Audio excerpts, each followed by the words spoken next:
is to find an expression for the curl of a vector function in curvilinear coordinates. जिस तरह अभी हमने पिछले क्वेश्चन के अंदर सॉल्व किया था कि divergence of a vector function in curvilinear coordinates, orthogonal curvilinear coordinates, इसी तरह अब हम कैलकुलेट करने लगे हैं express curl of a vector in orthogonal curvilinear coordinates. ठीक है, जिसका मतलब क्या हुआ कि हमने डेल क्रॉस ए को देखना है कि वो किसके बराबर होता है। ठीक है, रेक्टेंगुलर कोऑर्डिनेट्स वाला आपने एक्सप्रेशन ध्यान में रखना है कि आपके पास क्या होता है, अगर ए वेक्टर हो a1i plus a2j plus a3k और डेल ऑपरेटर होता है अगर आपके पास पार्शियल का पार्शियल xi प्लस पार्शियल का पार्शियल yj प्लस पार्शियल का पार्शियल zk, तो डेल क्रॉस a किसके बराबर होता है आपके पास i j k पार्शियल का पार्शियल x पार्शियल का पार्शियल y पार्शियल का partial z a1 a2 a3। इसको डिटर्मिनेंट को ओपन करें तो जो रिजल्ट आपके पास आता है वो आपके पास क्या होता है, डेल क्रॉस ए। जो आपको ओपन भी करना आता है, this is equal to i unit vector किसके बराबर, किससे मल्टीप्लाई होता है, partial a3 by partial y minus partial a2 by partial z plus j के साथ क्या आ जाता है, partial a1 by partial x partial a1 by partial z minus partial a3 by partial x plus k किसके साथ आ जाता है, partial a2 by partial x minus partial a1 by partial y।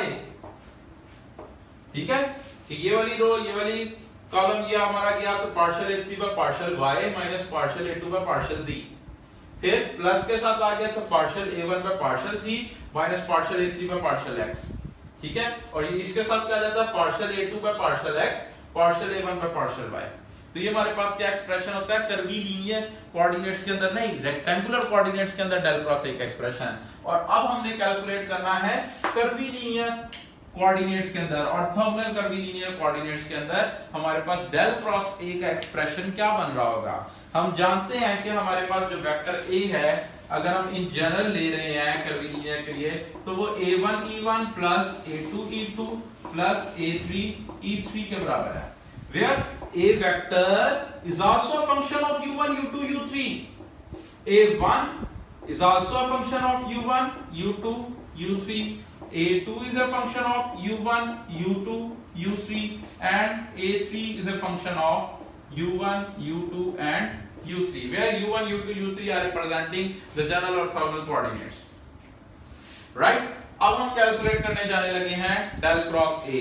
इसका मतलब क्या हुआ कि अगर आपके पास ए वेक्टर इसके बराबर है तो डेल क्रॉस ए किसके बराबर हो जाएगा, this implies del cross A का मतलब क्या है, del cross a1 e1 plus a2 e2 plus a3 e3। जिस तरह भी हमने पिछले क्वेश्चन के अंदर del dot A vector calculate किया था, तो इसी तरह यहां पर हम ब्रेक कर लेंगे del cross a1 e1 plus del cross a2 e2 plus del cross a3 e3। ठीक है, और बारी बारी हर टर्म को हम इवैल्यूएट कर लेते हैं। जिस तरह भी हमने पिछले क्वेश्चन के अंदर डेल डॉट a1 e1 निकाला था, डेल डॉट a2 e2 निकाला था और डेल डॉट a3 e3 निकाला था, यहां पर भी हम del cross a1 e1 del cross a2 e2 del cross a3 e3 calculate कर लेंगे, वैल्यू सब्स्टिट्यूट कर लेंगे, ऐड अप कर लेंगे तो हमारे पास रिक्वायर्ड एक्सप्रेशन इस तरह का कोई बन रहा होगा और उसको हम बाद में डिटरमिनेंट की फॉर्म में लिख लेंगे क्योंकि हमें डिटरमिनेंट जो है वो ओपन करना आता है। ठीक है, तो सबसे पहले हम क्या कैलकुलेट करने लगे हैं, डेल क्रॉस a1 e1। ठीक है, now del cross a1 e1 ये किसके बराबर हो जाएगा आपके पास, e1 अभी हमें पता है, सिंस वी नो दैट कि आपके पास e1 जो वेक्टर था वो किसके बराबर था, या डेल्टा u1 हमने जो भी निकाला है उस तरफ से चलते हैं। डेल्टा u1 जो है e1 ओवर h1 के बराबर था, जो भी हमने पीछे क्वेश्चन नंबर कौन सा किया था, आप मेरे वीडियो लेक्चर के अंदर देख सकते हैं, क्वेश्चन नंबर 19, उसके अंदर हमने सिंपलीफाई किया था delta u1 e1 over h1 delta u2 e2 over h2 delta u3 e3 over h3। तो वहां से आप उसको देख सकते हैं कि हमने उसको कैसे लिखा है। तो यहां से e1 किसके बराबर आ गया, h1 डेल्टा u1। क्लियर है, हम वो वैल्यू सब्स्टिट्यूट कर देते हैं। This is equal to del cross a1 h1 delta u1। Delta u1 क्या है, एक वेक्टर है, normal vector to the surface u1, ठीक है, a1 h1 डेल्टा u1। अब ये बिल्कुल उसी तरह का एक्सप्रेशन बन गया है जैसा अभी हमने पहले देखा था डेल डॉट फाई a वाला। Since if phi is a function of x y z, ठीक है, and a is a function of x y z, vector function है ये a, तो आपके पास क्या बनता है, डेल क्रॉस फाई a, ये किसके बराबर आ जाता है, is equal to phi del cross a plus del phi cross a। इसको हम वेरीफाई कर लेते हैं कि हमने जो एक्सप्रेशन लिखा है ठीक लिखा है। जब एक वेक्टर किसी स्केलर से मल्टीप्लाई होता है तो क्या जवाब आता है, एक वेक्टर। और जब किसी वेक्टर का कर्ल हम लेते हैं, del cross delta operator cross product की फॉर्म में अप्लाई करते हैं तो उसको हम कर्ल ऑफ अ वेक्टर बोलते हैं। तो जब इस वेक्टर के ऊपर हमने डेल्टा ऑपरेटर यानी कि कर्ल अप्लाई कर दिया तो उसका जवाब एक वेक्टर आएगा। फाई a एक वेक्टर है, कर्ल लिया उसका, एक वेक्टर आ गया। राइट साइड पे दोनों टर्म्स क्या होनी चाहिए, एक वेक्टर। डेल क्रॉस a का जवाब क्या आ गया, एक वेक्टर। वेक्टर को स्केलर से मल्टीप्लाई किया, क्या जवाब आ गया, एक वेक्टर। क्लियर। डेल्टा फाई आपके पास क्या है, एक वेक्टर, क्योंकि फाई एक स्केलर है।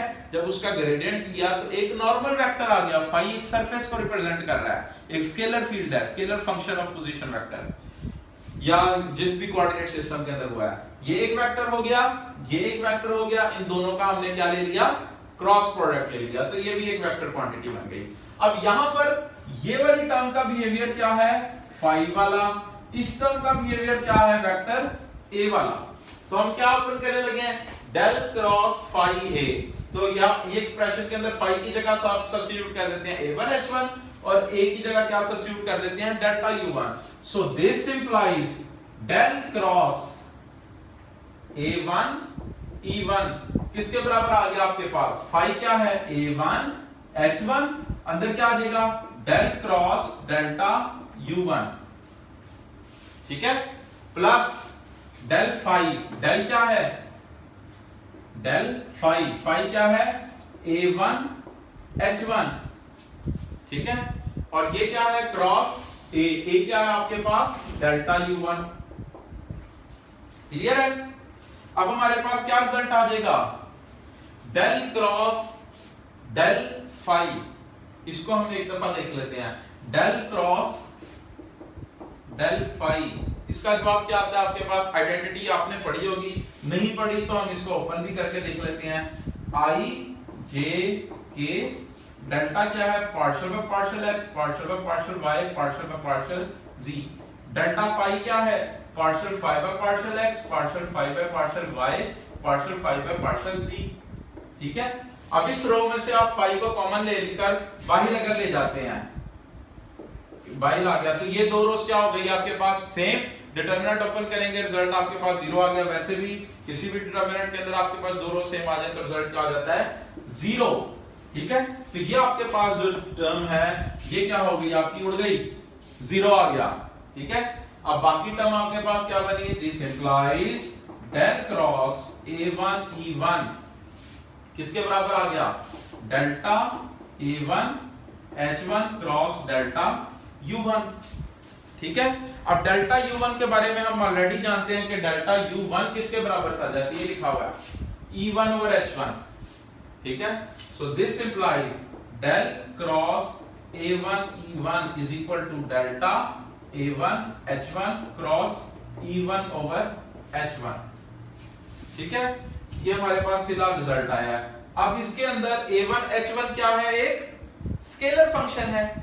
ठीक है। इसको हम रिप्लेस कर सकते हैं फाई से भी, यानी कि इसका बिहेवियर बिल्कुल उसी तरह है जिस तरह आपके पास फाई का होता है। तो हमने gradient of a scalar function निकाला था e1 over h1 partial phi over partial u1 plus E2 over H2 partial phi over partial U2 plus E3 over H3 partial phi over partial U3। ये हम 2-3 दफा use भी कर चुके हैं।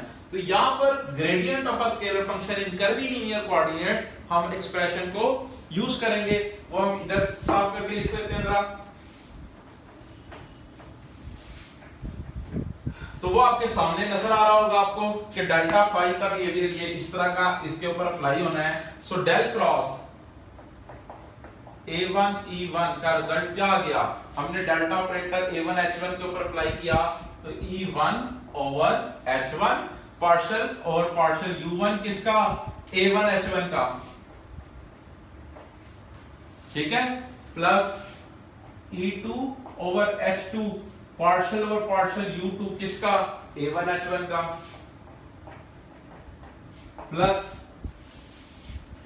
A3 E3 over H3 partial over partial U3 किसका, A1 H1 का। और इस सब का आपके साथ क्रॉस प्रोडक्ट आ जाएगा E1 ओवर H1 के साथ, cross E1 over H1। Clear है। अब E1 क्रॉस E1, एक वेक्टर A है एक वेक्टर A है, सो A वेक्टर की magnitude sine of the angle between them, और जब यूनिट वेक्टर आ रहा है तो साइन 0 0, सो रिजल्ट क्या हो गया, उड़ गया। सो E1 क्रॉस E1 का जवाब क्या आ गया आपके पास, 0। तो पहली टर्म का कोई बिहेवियर नहीं आएगा, ये वाला आपको कोई रिजल्ट नहीं देगा। अब E2 cross E1 cross E2 होता तो हमारे पास क्या जवाब आ जाता, E1 क्रॉस E2 होता तो E3 आ जाता, लेकिन यहां पर क्या है, E2 cross E1, so direction opposite है। रिजल्ट क्या आ गया, एक दूसरा और यूनिट वेक्टर E3, ठीक है, over H1 H2 partial over partial U2, लेकिन ये E3 क्या है, नेगेटिव साइन के साथ है, A1 H1। अब E3 क्रॉस E1, ये साइकिल इसी तरह जा रहा है, ये 1 है, ये 2 है और ये 3 है। तो जब हम 1 से 2 की तरफ जाएंगे, फिर 2 से 3 की तरफ और 3 से 1 की तरफ, तो हमारे पास पॉजिटिव होगा।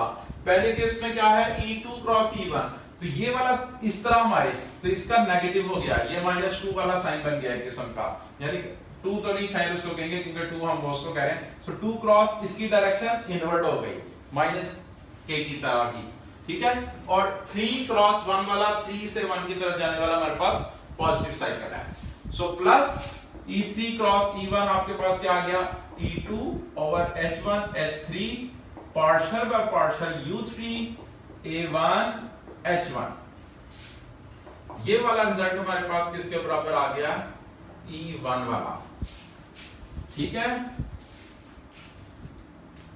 या इसको हम सीधा करके भी लिख सकते हैं, डेल क्रॉस, वो आपको हम एंड में जब लिखेंगे, E2 वाली टर्म को आप पहले लिख लें, E3 वाली टर्म को हम बाद में लिख लेते हैं, ठीक है। उसके बाद अब हमारे पास डेल क्रॉस A1 E1 का रिजल्ट आ गया। नेक्स्ट हमने क्या करना है, डेल क्रॉस A2 E2 का रिजल्ट कैलकुलेट करना है। डेल क्रॉस A2 E2 के लिए क्या करेंगे, डेल क्रॉस A2 ऐसे ही, और डेल्टा U2 किसके बराबर था, E2 ओवर H2, तो यहां से E2 किसके बराबर आ गया, H2 डेल्टा U2, ठीक है। So A2 H2 delta U2, again del cross phi A वाला फार्मूला यहां पे लग जाएगा, ठीक है। तो वो फार्मूला हम अप्लाई कर देते हैं। डेल क्रॉस फाई A किसके बराबर होता है, del phi cross A plus phi del cross A, ठीक है। Del phi cross A plus phi del cross A, तो यहां पर आपके पास फाई का बिहेवियर क्या है, A2 H2, और A क्या है, डेल्टा U2। तो आपके पास क्या आ जाएगा, phi,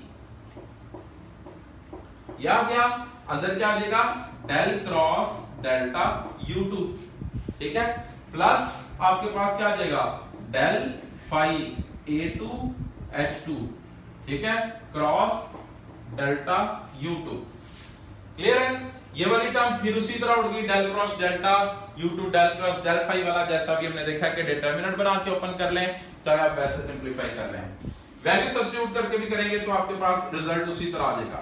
del cross A2 E2 किसके बराबर आ गया? डेल्टा A2 H2 क्रॉस, अब डेल्टा U2 किसके बराबर है? E2 ओवर H2, ठीक है। तो डेल्टा U2 की जगह हमने वैल्यू सब्स्टिट्यूट कर दी E2 ओवर H2। अब ये बिल्कुल उसी तरह की स्टेज के ऊपर पहुंच गया है जब आपके पास डेल क्रॉस A1 E1 था, del A1 H1 cross E1 over H1, तो हमने इसकी जगह क्या फार्मूला यूज किया था? डेल फाई वाला। यहां पर अब क्या एक्सप्रेशन यूज होगा? डेल फाई वाला, तो वो हम कर लेते हैं यूज।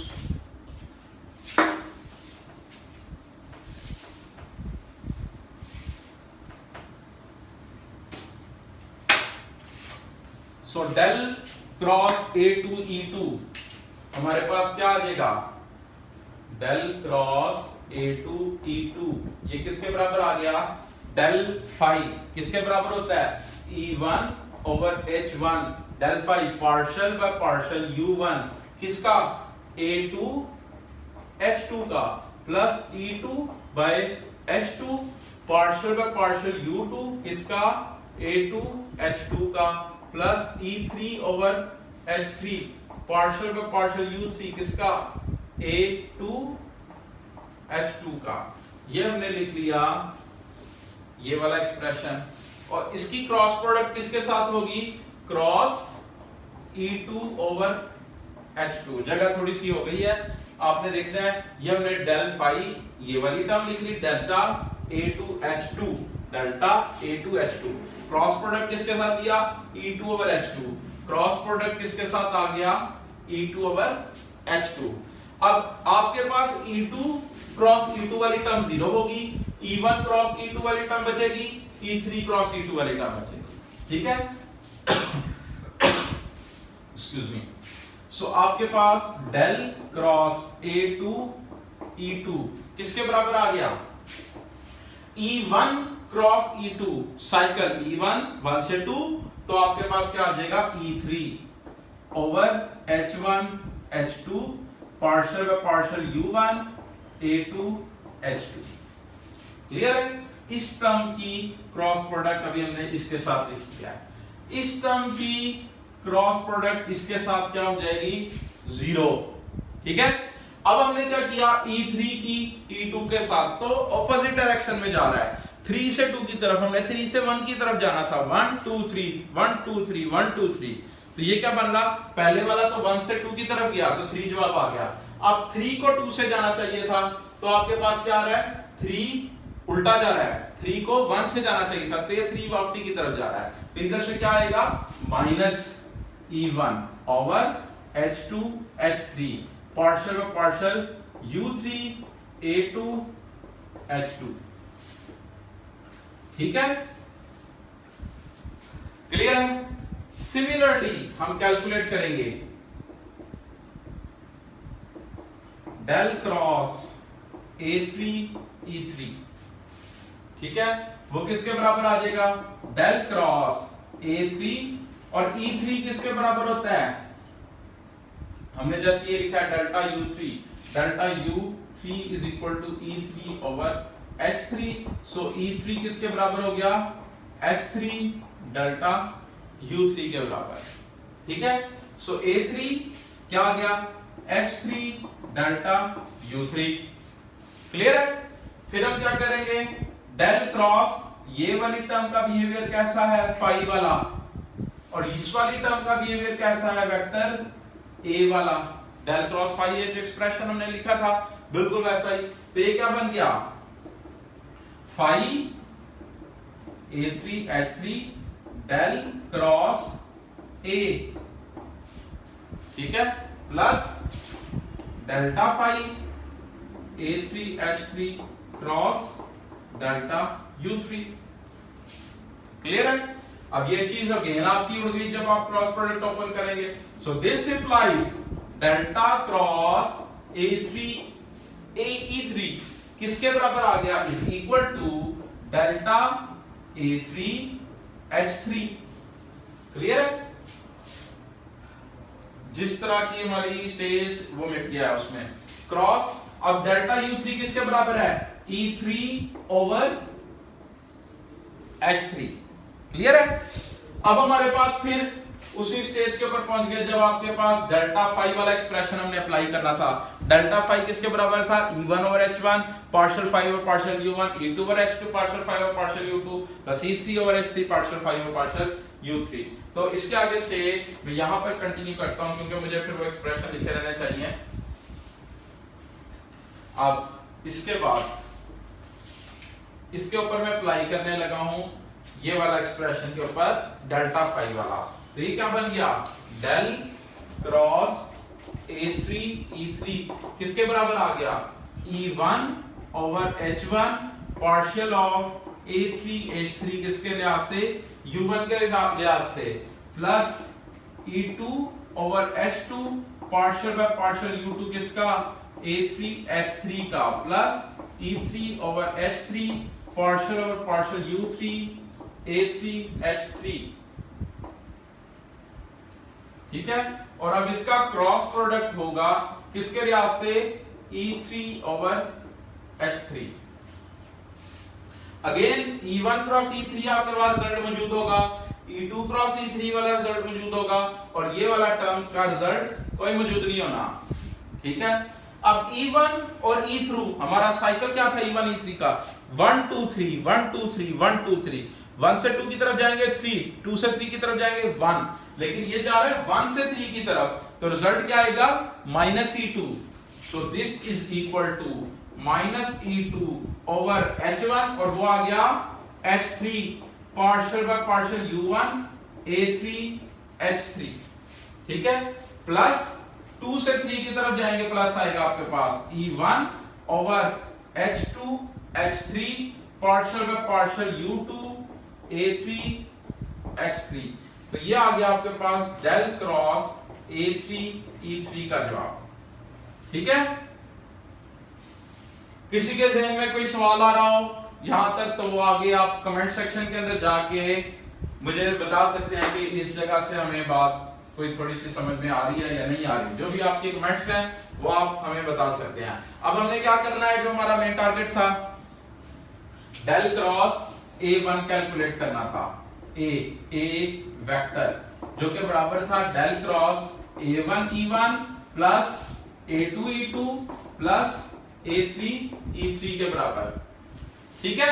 हमने डेल क्रॉस A1 E1 भी कैलकुलेट कर लिया है, डेल क्रॉस A2 E2 भी कैलकुलेट कर लिया है। डेल क्रॉस A1 E1 आ गया, डेल क्रॉस A2 E2 आ गया plus del cross A3 E3 आ गया। उन सब की वैल्यूज हम यहां पे लिख लेते हैं। So this implies del cross A किसके बराबर आ गया? ये वाली वैल्यू लिख लेते हैं पहले, E2 over H1 H3 partial by partial U3 A1 H1 minus E3 part over H1 H2 partial by partial U2 A1 H1। ठीक है? प्लस A2 E2 वाली टर्म आ जाएगी plus E3 over H1 H2 partial by partial U1 A2 H2 minus E1 over H2 H3 partial by partial U3 A2 H2। ठीक है? और साथ में इसके ये वाली टर्म ने ऐड हो जाना है इस वाली टर्म में। ठीक है? इसके साथ ऐड हो जाना है। तो भाई यहां पर उस वाली टर्म को भी स्किप कर रहा हूं ताकि मेरे पास थोड़ी सी जगह बन जाए, आप लोगों को आइडिया हो जाए क्या करने लगे हैं। अब हम इसको बेसिकली हमारा डेल क्रॉस ए का एक्सप्रेशन बन गया है। ये जब हमने ये वाली टर्म ऐड की, ये वाली टर्म ऐड की और उसके अंदर इस वाली टर्म को ऐड कर दिया तो हमारे पास रिजल्ट तो बन गया डेल क्रॉस ए का। लेकिन हम इसको जरा सिंपलीफाइड फॉर्म में लिखना चाह रहे हैं कि क्या है। जैसे मैंने सबसे पहले आपको बताया था कि del cross A in rectangular coordinates आपके पास क्या होता है, आई यूनिट वेक्टर आता है, साथ वो जो डिटरमिनेंट को हम ओपन कर रहे थे उसका आता है। तो यहां पर अगर हम और करें, E1 की टर्म एक पड़ी हुई है, एक E1 की टर्म ये पड़ी हुई है। ठीक है? इसी तरह E2 की टर्म एक ये पड़ी है, एक ये पड़ी हुई है, E3 की टर्म एक ये पड़ी हुई है और एक ये पड़ी है। हम इनको कंबाइन करके लिख लेते हैं। E1 वाली टर्म को इकट्ठा कर लेते हैं, E2 वाली टर्म्स को इकट्ठा कर लेते हैं और E3 वाली टर्म्स को इकट्ठा कर लेते हैं। सो डेल क्रॉस A में से E1 वाली टर्म को इकट्ठा करेंगे तो आपके पास क्या आ जाएगा, ये वाली टर्म पहले आ जाएगी 1 over H2 H3 partial by partial U2 A3 H3 minus 1 over H2 H3 partial by partial U3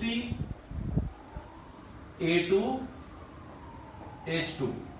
ये हमारे पास क्या हो गई E1 वाली टर्म हो गई, ठीक है। उसके बाद हमने क्या किया, प्लस E2 वाली टर्म को इकट्ठा किया। E2 वाली एक टर्म ये पड़ी हुई है, एक टर्म हमारे पास ये पड़ी है 1 ओवर H1 H3 क्या है, partial by partial U3 A1 H1 और E2 वाली टर्म क्या है, एक ये है minus 1 over H1 H3 partial by partial U1 A3 H3 plus E3 के साथ क्या है 1 over H1 H2 partial by partial U1 A2 H2 plus minus आएगा, माइनस के साथ तीसरी कहां पड़ी हुई है, ये पड़ी हुई है 1 over H1 H2 partial by partial U2 A1 H1। Clear है, हमने ये सारे ओके। सो नाउ अब हमने क्या करना है, इसको डिटरमिनेंट फॉर्म में लिखने की कोशिश करनी है। अगर हम गौर करें तो इसके अंदर से हमारे पास H2 H3 कॉमन आ सकता है 1 over H2 H3 1 over H1 H2 H3, ठीक है। इसके अंदर से H1 H3 कॉमन आ रहा है, H1 H3 कॉमन आ रहा है, इसके अंदर से H1 H2 कॉमन आ रहा है, इसके अंदर से H1 H2 कॉमन आ रहा है इस टर्म के अंदर से।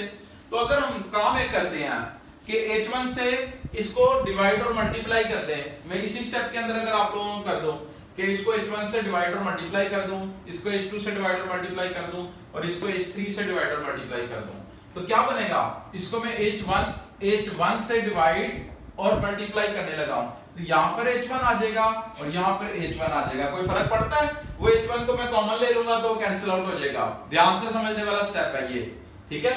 इसके अंदर H1 और H3 मिस है, इसको मैं H2 के साथ डिवाइड और मल्टीप्लाई कर देता हूं H1 H2 H3, ठीक है।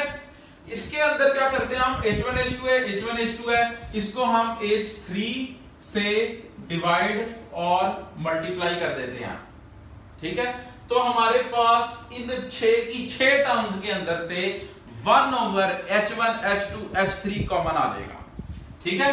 तो हम वही काम कर रहे हैं, this implies del cross A किसके बराबर आ गया, 1 ओवर H1 H2 H3 में सारों में से कॉमन लेने लगा हूं, 1 ओवर H1 H2 H3 सारों में से कॉमन लिया।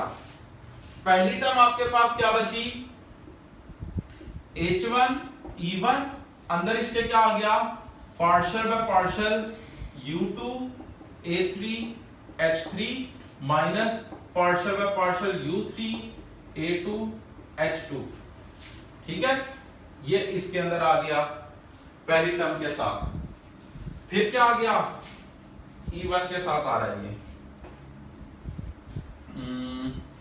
ठीक है, प्लस दूसरी में क्या आ गया H2, ये ब्रैकेट ठीक है, H2 E2 और साथ आपके क्या बच गया, partial by partial U3 A1 H1 minus partial by partial U1 A3 H3, ठीक है, प्लस H3 E3 इसके साथ क्या आ गया, partial by partial U1 of A2 H2 का minus partial by partial U2 of किसका, A1 H1 का, और ये मेरी ब्रैकेट बंद हो गई, ठीक है। 1 ओवर H1 H2 H3 हमारे पास बाहर कॉमन आ गया, अंदर क्या बन गया, H1 E1 H2 E2 H3 E3, H1 E1 के साथ ये टर्म आ रही है। अगर हम गौर करें थोड़ा सा क्रॉस प्रोडक्ट वाला, थोड़ा सा हम कंपैरिजन कर लेते हैं और फिर हमारे पास ये रिजल्ट जो है वो फाइनल फॉर्म में अंदर आ जाएगा। अगर मेरे पास वेक्टर हो A वेक्टर, वो मेरे पास हो A is equal to A1I plus A2J plus A3K, और बी वेक्टर हो मेरे पास b1i plus b2j plus b3k। ठीक है, तो मैं अगर इन दोनों का क्रॉस प्रोडक्ट लेता हूं a क्रॉस b, तो वो मैं किस तरह ओपन करता हूं, i j k a1 a2 a3 b1 b2 b3। इसको किस तरह ओपन करते हैं, i के साथ कौन सी टर्म आ जाती है, a2 b3 minus b2 a3। ठीक है, 2 3 2 3, या इसको मैं इस तरह a3 b2 लिख देता हूं ताकि कंफ्यूजन ही ना हो। a3 b2 के पहले a के साथ 2 था, फिर b के साथ 3 था, फिर प्लस j के साथ मेरे पास कौन सी टर्म आ जाती है, a3 b1 minus a1 b3, और प्लस k के साथ मेरे पास कौन सी टर्म आ जाती है, a1 b2 minus a2 b1। ठीक है, तो अगर मेरे पास एक वेक्टर a है और एक वेक्टर b है और उनके क्रॉस प्रोडक्ट में मेरे पास ये टर्म आ गया है। सो यहां पर अगर हम ऑन करें और वहां पे मेरे पास i j k थे, ठीक है, यहां पर मेरे पास क्या है, e1 e2 e3 है, 1 ओवर h1 h2 h3 मेरे पास कॉमन है। अंदर मेरे पास क्या है, i की जगह क्या चीज आ रही है मेरे पास, i की जगह मेरे पास क्या आ रहा है, h1 e1। ठीक है, j की जगह मेरे पास क्या आ रहा है, h2 e2, और k की जगह मेरे पास क्या आ रहा है, h3 e3। गौर करें, अगर i की जगह क्या आ रहा है, h1 e1, j की जगह h2 e2, k की जगह h3 e3।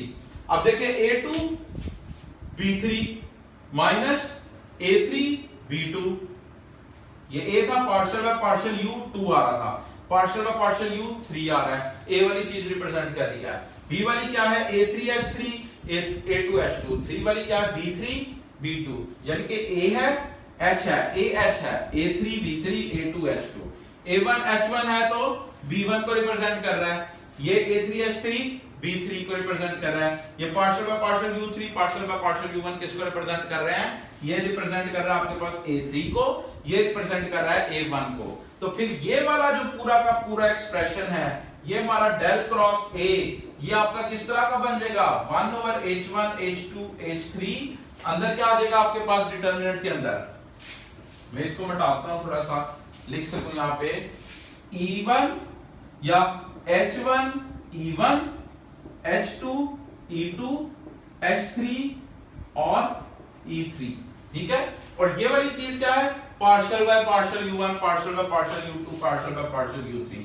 So partial by partial u1 partial by partial u2 partial by partial u3, और दूसरे वेक्टर जो b वेक्टर था वो की कौन कौन सी चीजें थी, ये b3 था, ये b2 था, ये b1 था, तो b1 की जगह क्या आ गया, a1 h1 a2 h2 a3 h3। तो ये हमारे पास जनरल एक्सप्रेशन बन गया है, curl of a vector in curvilinear coordinates. और अगर हम गौर करेंगे तो ये कर्ल ऑफ अ वेक्टर जो है ये रिड्यूस हो रहा है रेक्टेंगुलर कोऑर्डिनेट्स में उसी कर्ल ऑफ अ वेक्टर को जो हम ऑलरेडी देख चुके हैं कि 1 ओवर h1 h2 h3, ये क्या बन जाएगा आपके पास 1, क्योंकि h1 भी 1 है, h2 भी 1 है, h3 भी 1 है, ये क्या बन जाएगा i j k, क्योंकि e1 क्या है, i e2 क्या है, j e3 क्या है, k h1 h2 h3 क्या है, 1 1 1। Partial by partial u1 partial by partial x को रिप्रेजेंट करेगा, partial by partial u2 partial by partial y को, ये पार्शियल बाय पार्शियल z, और यहां पर भी a1 a2 a3। तो सिमिलरली आपके पास ये रिड्यूस हो जाएगा curl of a vector in rectangular coordinates.